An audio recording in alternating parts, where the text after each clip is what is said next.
It took me 3 months to finally complete this challenge. Diablo Immortal has been out a while now, and one of the first things I did when the game came out was promise that I was going to play every single class that the game had to offer. We started with Necromancer, then we swapped to a Monk. After Monk, we went back to Intelligence class with Wizard. After Wizard, we tried the Barbarian. After Barbarian, we tried Crusader. I think actually went Monk, Barbarian, Wizard, but either way. So we finally finished it out, but today is going to be the day, and there's some reasons behind it I want to discuss. We're actually going back to Monk. After playing all 6 classes, the first class I want to go back on and try again and give another full opinion on is the Monk. There's a few reasons why that I want to state now. First and foremost, in my personal opinion, the Monk itself is a class that is heavily benefited by if you decide to use a computer.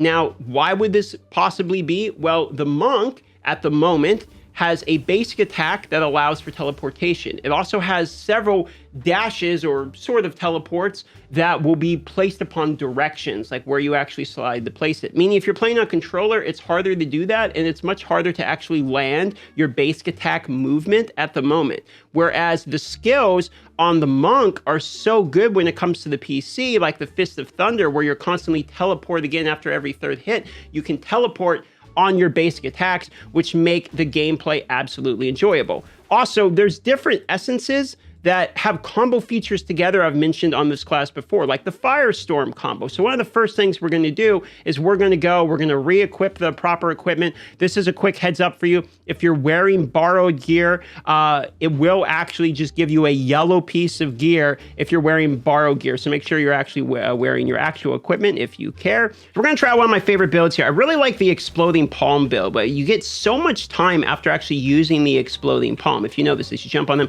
you explode them. You can use the Firestorm combo with the 7-sided strike. You see how it triggers the Firestorm because the 7-sided strike actually does burning. So as long as we're kind of constantly moving and using our jumping abilities, we sort of have a lot of immunity frames, which is pretty cool. You can combo this with the Firestorm and guarantee yourself some pretty good damage, which is kind of what I've been doing with the build.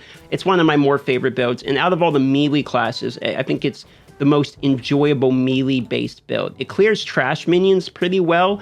I will say that when you get to the actual boss, because we can swap skills in the challenge rifts, I would probably swap to like Mystic Allies or something instead of your other jump here, your Flying Dragon jump. Probably better to use an extra DPS skill. I kind of use that one for positioning and extra additional iframes. That's one thing that I really like about the Monk, is the amount of iframes that you actually get on this character. Like there's a bomb, right? So I can just kind of avoid the bomb by jumping, if that makes sense.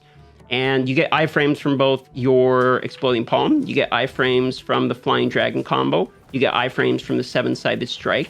So there's a lot of good that comes out of the actual iframes, I say, as I'm just about dying, but we can kind of jump out of it there. Most other classes would have died in that situation, right?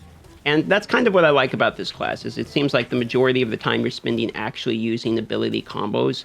Instead of some of the other classes, I kind of felt like I was just dumping one move, then walking away, then dumping another move. This one kind of feels like you actually are doing full combos as opposed to just, oh, I have a Holy Banner, and that's basically what my character is, if that makes sense. This one's kind of more like, hey, I have a full skill set that synergize with each other, and that's quite enjoyable, at least in my terms. I guess these are all like basic points, but this is kind of why I'm back to the Monk anyway.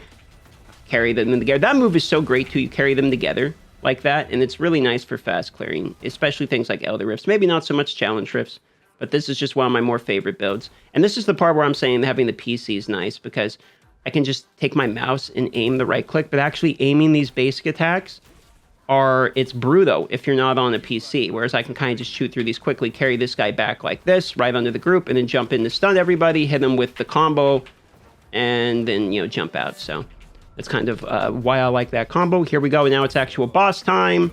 The Sand Shaper is one of the bosses that kind of melts, in my opinion. His moves can be sort of hard to dodge.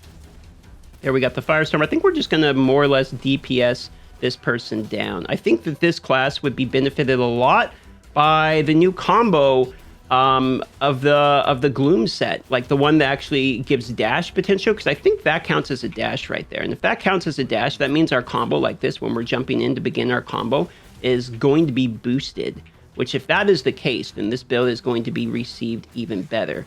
I did have in my Warband chest. I recently got a bunch more Warband chests because they buffed the 400%. And one of the ones I got was a pretty good belt for that new set. So I'm thinking about going and this is the part where I always die to this thing. Do the, walk back and forth. This feels like a mini game. Out of you guys ever play, like at the fair, you have these mini games where it's like shoot the basketball hoop in or go and not get shocked while carrying this magnet over this metal thing. That's what those feel like to me. It's like, here's like a carnival mini game. So when he shoots, I'll just jump and dodge it like that. Thank God for iframes. Really makes it a lot easier. If I can dodge, is he gonna do the big one again? Yep, here we go. Let's just DPS race him. DPS race him. This is a terrible idea. Yeah, but it's not going to work. We're going to die. Take the health globe even though we're full HP. That's some pro play moves there. Where are you going, buddy? Come back here. Oh, man, that jump move where you carry everyone with you just to get them kind of closer is so nice. And the immunity frames with the jumps is just ridiculous. I mean, I have 3 moves that give me immunity frames. Definitely feels like a fighting character. Feels good to be back to Monk. I think the Mount Banks set item is going to be another set that we're going to be testing out with this as well. And we're probably going to be having to fix some of this because I think this item here could definitely, or this skill here could be changed. The Flying Dragon combo isn't the proper one. We probably want the Chilling Zone, or maybe a different way to proc the fire, so that way we can get Chilling on the 7-sided strike. But there we go, just like that. Challenge Rift that we have not completed is now done for the Monk. So I'm excited to be back on the Monk, boys. They're also really good at PvP. I mean, it has enough CC, it has enough iframes, it has enough maneuverability and actual support type of skills. So we're going to be doing some PvP again. Something I haven't really been doing in Diablo Immortal very much is, in fact, PvP. I don't find it to be enjoyable. I grinded in the beginning because I thought it was going to be important. Once I learned the Reforged Stones are kind of useless, it's not really as interesting. I'm like bronze right now. I've done like 3 matches in the last 6 weeks or something. I just don't do PvP. But the Monk is one of the more fun classes, just purely enjoyable classes to do PvP. So there's going to be a lot more PvP videos showing up for the Monk as well. So subscribe and like for more Monk-based content. We're going to see how the Monk plays out over the next week or two. Something to keep in mind here at the end is I'm going to be at TwitchCon. I'll be in San Diego from October 5th to 10th. It's the first time I've got out of Alaska in many years. So if you want to see me, join the Discord in the link down below. DMs are open. Send me a message if you're going to be at TwitchCon too. Love to see you. If you see the dude walking around with long red hair, it's probably me. Just come up and say hi. And I might miss a couple of days of uploading, but I will be back to make some Diablo Immortal content. We also have an Undecember review coming up because I played through the demo and tested that game out. It seems like it's actually a fairly enjoyable, decent game too. A little bit of a spoiler alert. There's some first impressions coming from that as well. Thanks so much for everything. We'll see you guys at TwitchCon, and I'll be back soon enough.